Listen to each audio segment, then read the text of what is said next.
Why is the Colosseum still standing? Now I will reveal the main secrets that will shock you. The Roman Colosseum stands as a challenge to time, like a stone enigma that no one has fully solved. Its walls have survived dozens of earthquakes, fires, and oblivion, and it is still recognizable from any angle. The secret of its strength lies not in a single miracle, but in a whole set of solutions, from the composition of the mortar to the shape of the arches and the behavior of the foundation.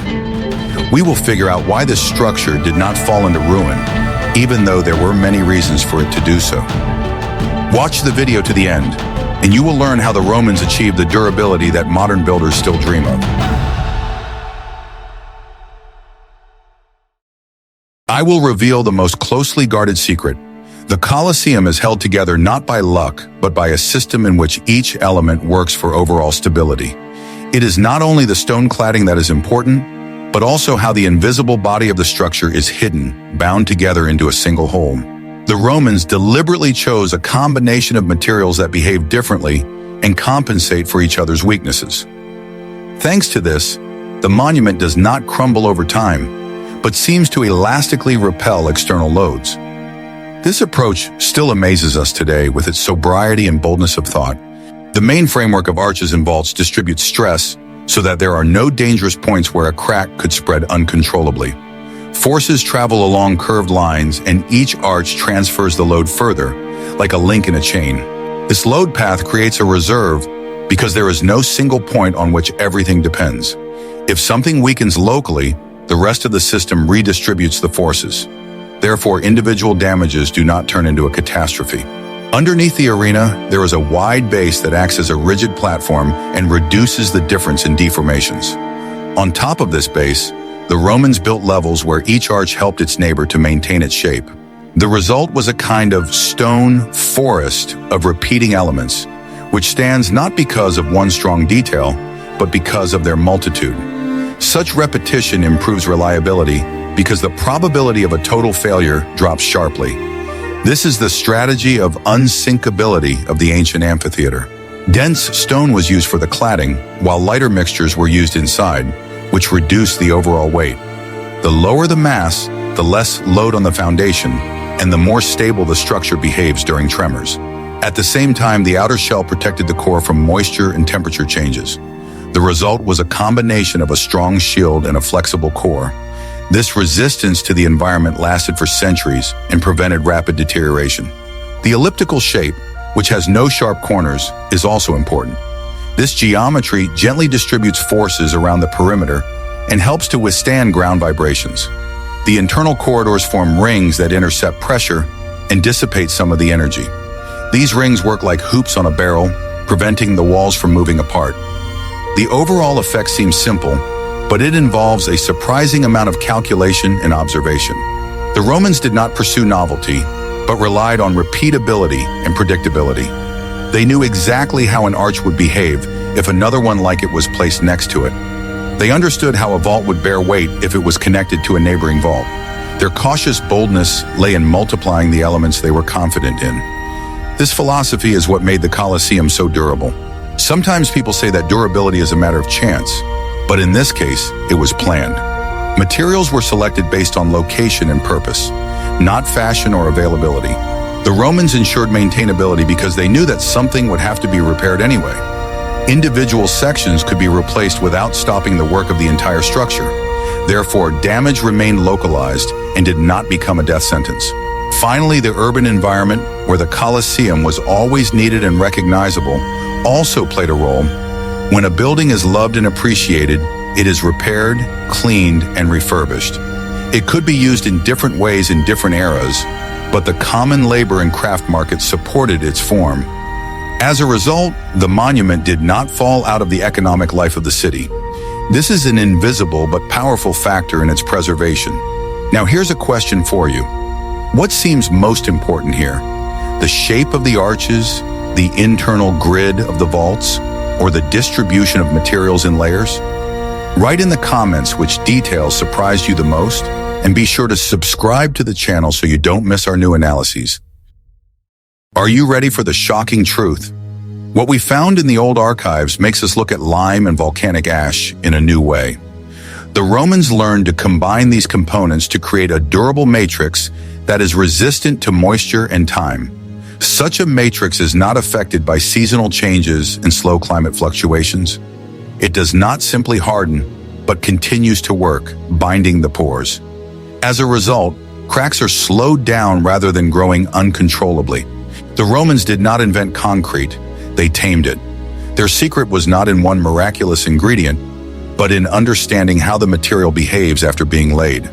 The mixture did not simply turn into stone, it matured like bread dough. When volcanic ash came into contact with lime and water, it reacted slowly, creating a special crystalline structure. These crystals could grow even years later, filling micro cracks and binding free pores. The material did not age, it matured.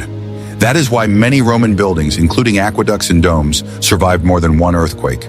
Different mixtures were used because different areas of the building experienced different loads. Where the spans were wide, dense compositions were used, and where lightness was required, pumice or tuff was added. The craftsmen felt the balance between weight and strength. They understood that the wall on the lower level had to be strong, like a support, and the upper tier could be lighter so as not to put pressure on the foundation. For the arches, they used elastic mixtures that allowed the structure to breathe slightly. This approach was a subtle engineering intuition, tested in practice rather than on drawings. The mortar under the arches had to work well under compression and withstand micro-movements. It was not fragile glass. It knew how to play with stone and brick. When the arch bent under load, the mortar did not break but bent, maintaining its adhesion. Over time, chemical reactions took place inside it, and the microcavities were filled with new crystals. The material did not wear out but strengthen. It resembled living tissue where damage does not destroy, but triggers recovery. That is why the Colosseum, standing under the sun for 2,000 years, did not collapse, but only acquired the patina of time. Internal pores are not the enemy if they are distributed correctly and keep the structure dry. The air in these pores acted as a buffer. It softened temperature fluctuations and allowed steam to escape. This breathable structure allowed the walls to remain dry even during rainy winters. When moisture can escape, the mortar does not crumble or crack in the cold. This understanding came not from theory, but from observation. Craftsmen saw how the wall behaved after the rainy season and made adjustments. Thus, their material became wiser with each generation. Roman craftsmen even paid attention to the water used to dilute the mixture. They knew that too much water weakens the structure, and too little makes the laying uneven. Therefore, they mixed it to a consistency where the mortar was heavy, but without excess liquid. This required strength and patience, but it ensured reliability. The craftsman could sense when the material was ready, not by instruments, but by his eyes and hands. If the mixture shone but did not flow, it meant that it held its shape. Thus, practical experience replaced entire treatises on engineering. The master's touch on the mortar was not a metaphor, but a fine-tuning of precision. He saw how the mixture lay on the stone, how it held the edge, how it responded to the trowel. An experienced builder could determine the quality by the sound of the trowel striking the stone. His movements were imbued with memory, not his own, but that passed down from his elders. He knew where to let the mortar rest before laying it so that the moisture would distribute evenly, and where, on the contrary, to hurry while the mixture was still warm and fluid. This is how a culture of execution was born, in which the human hand was as important as the formula itself. The Colosseum is not a monolith, but a complex, multi-layered organism. Its walls consist of layers of varying density. The outer layer served as protection from wind and rain, the inner layer held the frame, and the intermediate layer softened vibrations and shrinkage. Even the connecting layers acted as shock absorbers, preventing cracks from going deeper. If one part took the blow, the other dampened it.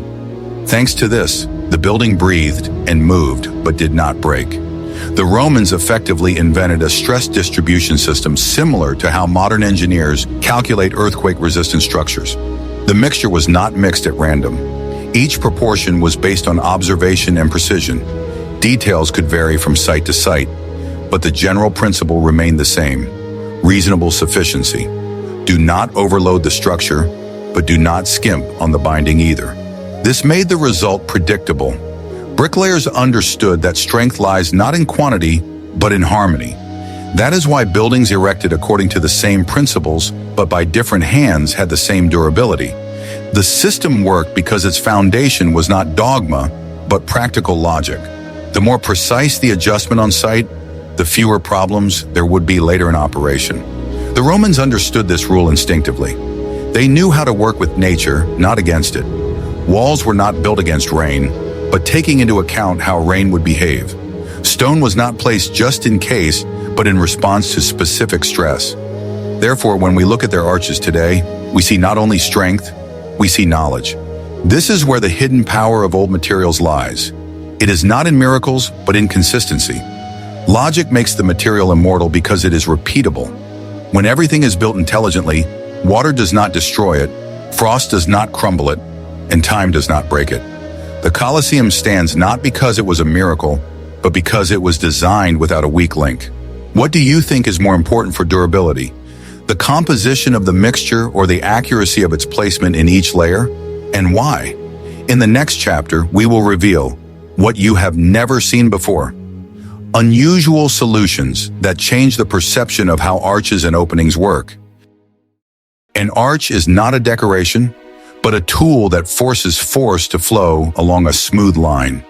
When a load encounters a curve, it stops pressing on a single point and spreads across a stone arch. This arch transfers the force to the supports, and the crack loses its footing. Therefore, an arch is not a whim of form, but a means of saving material and nerves. This is how simple geometry becomes the basis of strength. In the Colosseum, the arches are arranged in tiers and form belts that hold the perimeter together. Each belt works like a strap that prevents the walls from bulging. The more such straps there are, the more stable the entire circumference is. It's like several safety lines, each of which is insignificant on its own, but together they create a reliable ring. The arched spans are supported by spring walls that prevent the supports from spreading apart. Between them lies the vault, and its shape causes the load to slide down the arc. If a weak spot appears somewhere, there is always a neighboring arc nearby, ready to take on part of the work. As a result, the network works as a whole, rather than each element on its own. Thus, collective stability replaces individual stability. The openings in the lower tiers do not weaken the wall because their framing acts as a frame. The frame diverts the force around the void rather than through it. Therefore, the space inside the corridors remains light, and the load-bearing capacity does not decrease. This saves weight, speeds up the movement of people. But most importantly, it does not harm the skeleton of the building.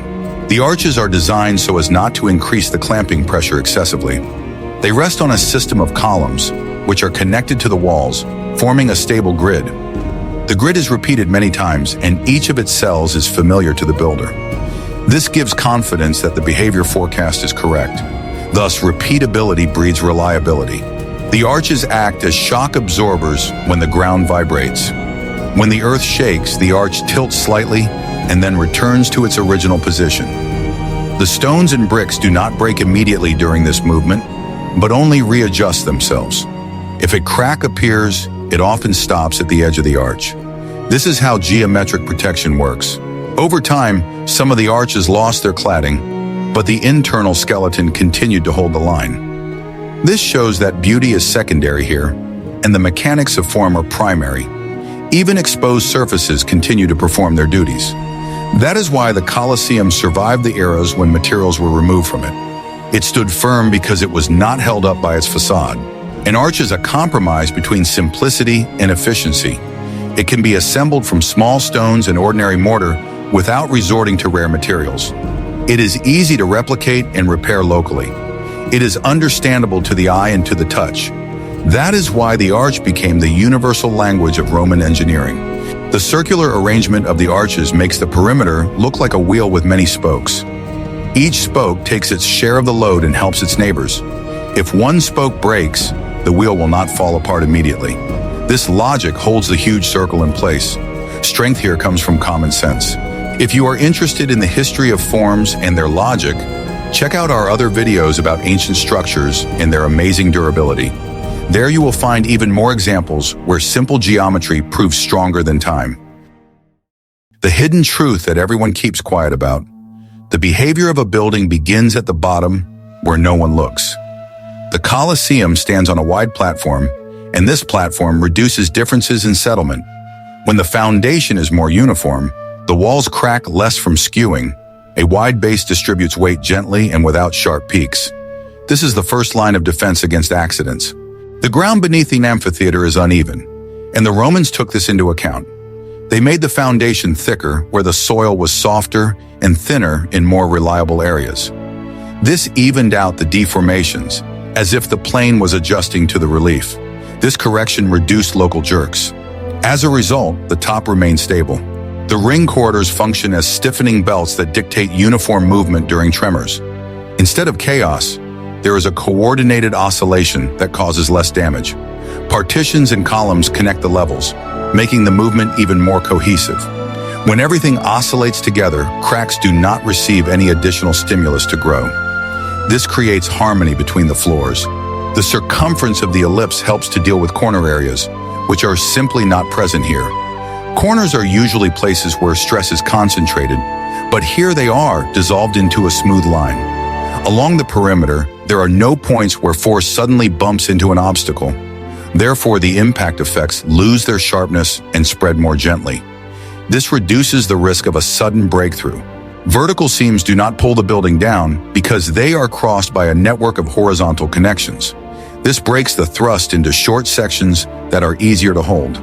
When vibrations occur, these joints do not turn into long cuts that run through the entire tier. They are slowed down by adjacent lintels and arches. This makes the cracks shorter and safer. Moisture was also taken into account in a very practical way.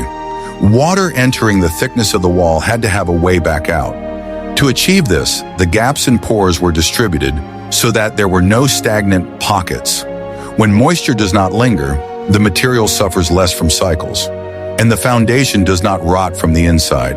Gradual repairs over the centuries did not violate the basic idea.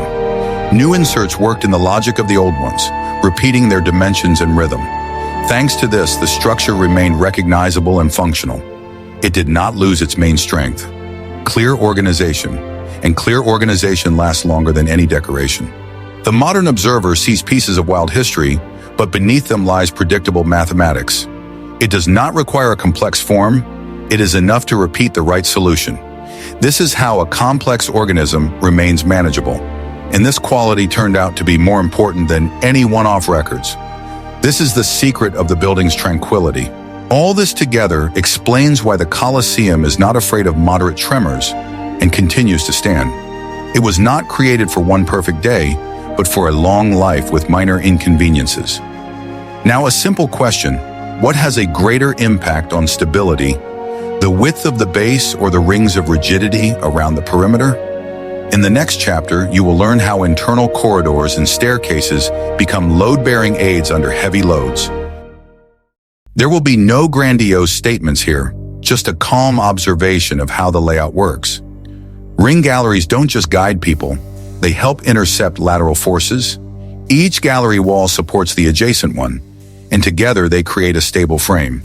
Passers-by and stones move safely within this frame. The internal logic sets the rhythm for the entire perimeter. The stairs are distributed so as not to overload any one section. Their dimensions and repetitions make movement uniform and predictable. When the flow of people does not press on one point, the structure does not experience unnecessary stress. The Romans understood that crowd behavior is also a load, and they took it into account in advance in their architecture. Longitudinal passages connect the tiers and prevent the walls from moving independently. The more such connections there are, the lower the risk that one sector will start to live its own life. These connections work invisibly but constantly. They do not break from small movements and retain their overall shape. This is the quiet power of planning. Openings and niches are designed so as not to weaken the load-bearing lines. They do not interrupt important paths of force transmission, but bypass them. Therefore, the overall flow of force does not lose its contour. Anything that would interfere is redirected and connected. This is a natural economy of strength. Thus, the plan becomes a continuation of the structure, not its enemy. The simplicity of the layout, the repetition of elements, and the accuracy of dimensions do their job. As a result, Corridors and staircases are invisible assistants to stability. They support the building no worse than stone belts, and they do it every day, without fanfare. What if everything you've been taught is outdated? Durability depends not only on the stones, but also on how they interact with air and moisture. The Colosseum is designed so that moisture does not linger for long, and light helps the walls stay dry. Open passages and the height of the tiers create air movement without complex devices. This circulation reduces the risk of damage from dampness. It's a small thing, but it has served for centuries. The Romans did not just build monuments. They created systems that interacted with the environment. In the Colosseum, every arch and every niche has a purpose. They not only bear weight, but also direct the movement of air. When thousands of tons of stone stand in the sun, it is necessary not only to withstand the heat, but also to control it. The air passing through the tiers like a river takes away moisture and restores the temperature balance. Thanks to this, the wall does not sweat, but lives. Where moisture does not stagnate, there is no mold, no salt, no destruction. This simple logic, noticeable even without instruments, has been working for 2,000 years. Internal cavities help smooth out temperature fluctuations. Roman engineers long ago understood that monoliths are the enemy of time. When a mass is too dense, it heats up quickly and cools down just as quickly, creating internal stresses. That is why the walls of the Colosseum have cavities. They are not visible from the outside, but they feel like lungs inside the body. These cavities allow heat to be distributed gently, without sudden changes. Inside, the temperature changes slowly, and the stone does not experience shocks. Cracks do not rush to open because the material does not suffer from sudden transitions. This is not a weakness, it is an adaptation, almost biological. The distributed voids act as a buffer.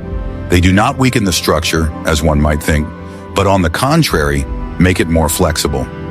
Just as there are porous areas in bones, such cells in the walls dampen vibrations and shocks. When an earthquake passes through the array, the energy does not break but dissipates through the layers. This is why ancient amphitheaters so often survive where modern concrete buildings collapse. Their strength lies not in resistance, but in the ability to accept and let go. Vertical and horizontal joints do not trap water inside. Bricklayers thought through every seam so that moisture could escape to the outside. Even if rain got into the thickness of the wall, it did not linger. Pores and micro cracks acted as tiny drainage channels. This prevented the accumulation of salts, which in other buildings eventually swell the surface and tear the stone from within. Dry material can withstand everything else more easily: heat, frost, and wind. Here, the hygiene of the structure translates into a form of strength. The Colosseum does not fight water, it simply gives it a way out, and this is wiser than any ceiling. Sunlight is not an enemy in this mechanism, but an ally. The architecture of the Colosseum is designed so that the main facades receive enough light to dry quickly after rain.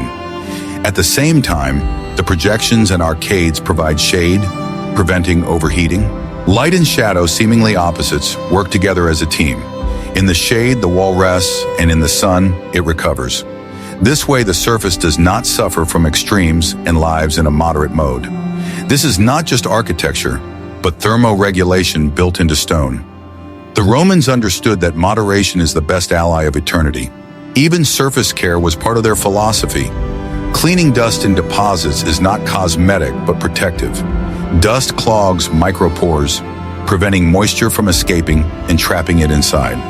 When the surface breathes, it dries itself. Workers clean the stone not for shine, but for the health of the structure.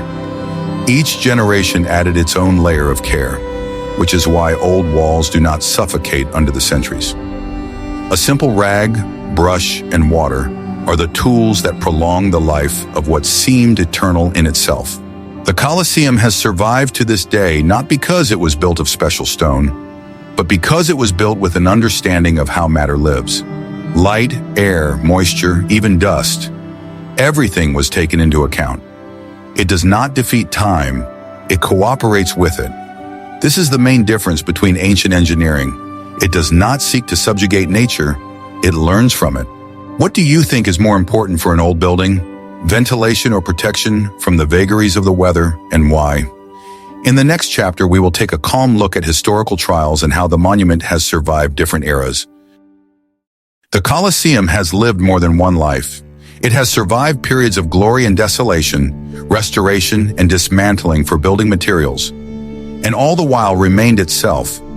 Its history shows that true strength lies not in the thickness of its walls, but in its ability to retain its meaning after the blows of fate. When its blocks were used to build palaces and churches in the Middle Ages, it did not collapse, although it lost some of its cladding. The frame remained intact because the main system of connections was designed with a huge margin of safety. This is not just a margin of strength, it is a margin of logic. Each element understood its role, and even when torn out of context, it did not bring down the rest. Few buildings could withstand such interference without losing their identity. The Colosseum was able to do so, and therefore its strength can be measured not only in stone, but also in character. Historical shocks, earthquakes, fires, and landslides did not destroy the overall composition. Yes, individual sections were damaged, especially the south side after the underground tremors of the 14th century. But the perimeter remained closed and the tiers remained legible. This means that the destruction did not spread like an avalanche. The connections between the layers and arches acted as safeguards. Local damage absorbed the shock, preventing it from turning into a catastrophe. The architecture acted like an organism in which trauma is treated locally without infecting the whole body. Therefore, repairs could be carried out selectively without redesigning the system. The Colosseum did not require global rescue. It accepted care in parts, and that is what prolonged its life. Centuries of crowds left their mark on it. The steps, polished by thousands of souls, speak not of destruction, but of constancy. The stone did not give way under the weight because the load was distributed wisely. The flow of movement went in a circle, not along a single axis. This was no accident, but an engineering calculation. The stairs and galleries directed people so that the weight of the crowd was not concentrated in one point. Even when the amphitheater was filled to capacity, its structure remained balanced. Where wear and tear became noticeable, Roman and later craftsmen made local repairs, inserting new stones and reinforcing the arches. These interventions did not break the style because they were made in the spirit of the old order. They did not argue with the form, but continued it. Over time, attitudes toward the Colosseum changed, from a quarry for building blocks to an object of veneration and scientific study. When the Romantic era discovered the value of ruins as witnesses to history, the first conscious restorations began. In the 19th and 20th centuries, archaeologists and engineers developed a new approach, not to restore the original appearance, but to preserve what remained. This was a shift from pride to responsibility. The point was no longer to repair the monument, but to allow it to breathe and age with dignity. Each crack was now seen not as a defect, but as a page in a book that needed to be read. Modern conservation methods are based on this principle. Do not overload, do not cover, do not replace the original with new layers. Conservation is more important than reconstruction. Observation is more important than intervention. This approach preserves authenticity, and with it, the ability to understand how ancient materials are constructed. When a structure is readable, it can be maintained without fear of spoiling it. This creates a circle of care. The more understandable a building is, the easier it is to preserve, and the more carefully it is preserved, the clearer its structure becomes. The Colosseum has survived to this day not in spite of change, but because of it. Each era added its own layer of meaning, but did not destroy the foundation. This is the true essence of vitality, not stagnation, but the ability to change while preserving the core. Its forms remain recognizable because they embody a universal logic: balance, accessibility, breadth. This logic was understood by craftsmen of every age, from ancient masons to restoration engineers. The Colosseum requires no guesswork. It speaks a language that is understandable to the hands. This is how antiquity and modernity found a common language. And in this language, there are no contradictions. There is respect for an order that has survived the centuries. The Romans did not strive for excessive massiveness where it was not needed. They knew that every extra ton of stone, every unnecessary layer of mortar, turned into a silent threat that would eventually weigh down the foundation and cause invisible cracks. Their engineering did not play for prestige through weight. It sought balance. The foundation had to work without overloading, and the walls had to bear the load evenly without excess. This solution saved resources, time, and manpower. It made construction not only rational but also durable. Where other monuments settled under their own weight, Roman structures remained stable for decades. Greatness did not require extra stone. It was born of precision. Weight savings were not a sign of poverty, but a sign of mature calculation. Roman engineers understood that strength is not a pile, but a ratio. When mass is distributed correctly, it ceases to be an enemy and becomes an ally. They introduced cavities in the walls, lightened the arches, and alternated heavy and light stones to allow the building to breathe. These techniques reduced the pressure on the foundation and prevented uneven settlement. Even today, we can see how structures where the weight was calculated to the right measure stand evenly, while those where monumentality was pursued have been reduced to ruins. Extra stone does not always mean greater strength. More often than not, it means a bigger problem. Repeated elements became another source of stability. A module that has been used many times is a proven detail, devoid of random weak points. The fewer exceptions there are, the easier it is to control quality and train workers. On large construction sites, this was crucial. One wrong stone could ruin an entire arch, and repetition minimized such risks. The craftsmen saw the pattern and followed it, like musicians playing to a rhythm. This was the order. Each stone was laid in a familiar pattern. Each bond repeated the previous one. This created predictability and, with it, reliability. Arches and vaults became a symbol of this logic. They made it possible to span huge spaces without wooden beams, which quickly rotted or broke. Stone laid in an arc worked in compression rather than bending, and therefore lasted longer. Each arch transferred the load to its neighbors, creating a network of mutual support. This is not just architecture, but physics in its purest form. The interaction of forces without resistance. In the Colosseum, this system has been perfected.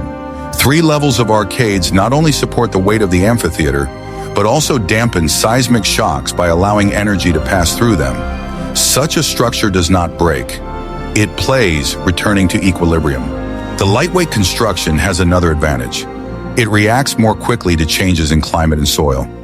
It has less inertia and less accumulated stress. When temperature or humidity fluctuates, the arches do not creak, but move with the material. This is what resilience is, not resisting to the last, but adapting while preserving the whole. The Colosseum stands today not because it was the heaviest, but because it was the most intelligent. It was designed not as a fortress, but as an organism. Simple materials properly organized proved to be more effective than rare and expensive ones. Stone, brick, lime, pumice, tuff. None of these required miracles, but they did require discipline. The craftsmen knew how to combine them so that they reinforced each other. In heavy areas, durable stone was used. In intermediate areas, a lightweight mixture was used. In the arches, porous tuff was used, which retained its shape but reduced weight. Thus, each layer had its own role and did not interfere with the neighboring one. This is not luxury but precision tuning, and it is precisely this that has allowed the building to survive to this day without the miracles of modern chemistry. This reflects the main principle of Roman engineering, the logic of moderation. It is eternal because it is based on observation, not dogma. When you do not argue with the forces of nature, but guide them along a convenient path, the building lives peacefully. When you don't try to build for eternity, but do so with respect for balance, you get durability as a side effect. The Colosseum is not just an arena, it is a large laboratory of experience, where moderation proves stronger than ambition. And when you look at it today, it becomes obvious. It does not impress with its mass, it impresses with its balance. Everything in it is calibrated, balanced, reasonable. This is the main lesson. Strength comes not from power, but from moderation, and this lesson remains relevant today for architects, engineers, craftsmen, and simply for those who are building their business. Moderation is not weakness, but a form of power over time. The Colosseum proved this with stone air, and light. Stone cladding protects against the elements and gives strength to the edges. Brick inside helps to maintain precise geometry and quickly assemble arches. Mortar binds them together into a single body and distributes micro defects. Together, they form a stable tripartite union. This union keeps the enormous volume in order. Stone works well for compression, brick for shaping, and mortar for cohesion. Each material has its own task, and none of them is overloaded. This saves effort and reduces risks. The materials do not compete with each other, but complement each other. There is no magic in this, just the precise role of each material. Where speed was needed, brick was indispensable. Its repeatability provided uniformity, and uniformity provided predictability. Stone was responsible for the durability of the facing parts and supports. Mortar smoothed out imperfections and provided plasticity. As a result, the shortcomings of each were transformed into advantages when combined. Such a union can withstand minor movements without scandal. If one part loses a piece, the other two back it up. Therefore, cracks often remain superficial and do not go deep. This makes repairs simple and local, and it preserves the appearance without radical interventions. The secret is that the materials were chosen not for the sake of beauty, but for their real properties. They behave predictably and do not require rare conditions. This is the basis of long-term reliability. When everything is simple and reasonable, it lasts longer. The Colosseum is the best example of this approach. The main lesson is simple but profound. Build so that each part can help its neighbor. Then a single mistake will not cause a collapse, and a weak link will not destroy the whole. The Romans did not trust fragile perfection. They built mutual support. An arch supports another arch. An arch rests on the next one. A wall shares the load like a comrade shares water in the heat. This is not just a structure, but a character trait. Such mutual support brings the stone to life. It does not break under impact, but redistributes the pain. Where one point gives way, another takes on part of the weight, and balance is restored. This embodies the wisdom not only of engineers, but also of life. When each element knows its place and helps its neighbor, the whole system survives for centuries. The second lesson is not to burden the structure with unnecessary weight where it makes no sense. Lightness is not a sign of weakness, but a form of mature calculation. It requires more attention than heaviness, because you need to understand where to remove and where to leave. The Romans understood that stone is good as long as it is subordinate to the logic of form, not pride. Lightness, if supported by the right geometry, becomes stronger than a boulder. It does not fight gravity, it negotiates with it. That is why the arches of the Colosseum do not press down, but seem to flow, distributing weight in a circle. This balance allows them to survive earthquakes, wind, and centuries of shrinkage. Lightness is not a compromise, but a new degree of stability. The third lesson is repeatability as a guarantee of quality. When each arch is built according to the same principle, when the step, height, thickness, and mortar are repeated hundreds of times, a reliability emerges that no sophistication can provide. Repeatability does not kill creativity. It gives birth to predictability. There are no accidents in it, and therefore no fatal mistakes. Roman craftsmen, like musicians, knew that repetition is not boredom, but a rhythm that holds the whole orchestra together. That is why the Colosseum sounds harmonious, even after 2,000 years. There is no false note in its stone parts. Repetition breeds confidence. If one arch has stood for a century, then the one next to it will behave in the same way. And confidence is also a form of strength. The fourth lesson is respect for water and air. Moisture and wind are not enemies if they are given space to move. The Romans did not lock water in stone. They taught the material to breathe and dry out. In the Colosseum, ventilation passages, open arches, and drainage slots work as a single respiratory system. The building does not suffocate but lives in rhythm with the climate. When rainwater flows along its designated path, it cleans rather than destroys. When air circulates freely in the pores of the mortar, it does not crumble in winter. Let the material live, and it will reward you with centuries of service. The fifth lesson is to think about repairs in advance. Anything created by humans will eventually require maintenance. A wise builder knows this from day one. The ability to replace a part without harming the whole is half the battle when it comes to durability. The Romans built convenient places for repairs into their structures, joints where a new block could be inserted, arches where the load could be easily removed. Thanks to this, the Colosseum has survived dozens of reconstructions, earthquakes, and restorations.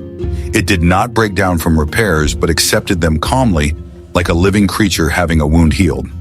Well-thought-out accessibility is the most practical form of eternity. The sixth lesson is to not forget about simple forms. Simplicity does not limit, it protects. The clearer the geometry, the easier it is to understand where the weak spot is. There are no unnecessary curves or decorative chaos in the Colosseum. Only the pure logic of circles and axes. A simple form provides scope for any solution. It can be reinforced, supplemented, or rebuilt. And yet it remains recognizable. Simplicity is a language that never goes out of style. The seventh lesson is the connection between plan and construction. When corridors and staircases support the skeleton of a building, it lives longer. In Roman architecture, the layout did not simply serve the movement of people. It helped distribute weight and vibration. Every passageway, every niche had a role in the overall balance. If someone had removed even one corridor, the load would have been distributed incorrectly, and the balance would have been disrupted. Therefore, the plan and the structure were one entity, not two drawings. The eighth lesson is that beauty is powerless without proper mechanics. Ornaments will not hold up a dome if it is built on a mistake. True aesthetics are born from function, from the work of form. The Colosseum is beautiful not because it is decorated, but because it is well thought out. Its harmony is a consequence of engineering precision. Every curve, every arch, every shadow is subject to logic. And this logic is more beautiful than any pattern. The ninth lesson is that society's careful attitude prolongs life no less than solid stone. No material can withstand indifference. When people see a building as part of their memory, they preserve it without being told to. This was the case with the Colosseum. In different centuries, it was either plundered or guarded, but there was always someone who understood that if you destroy it, you lose more than just stone. Care is no less important than lime in the joints. It is the second foundation that holds history together. The 10th lesson is that clear logic ages slowly.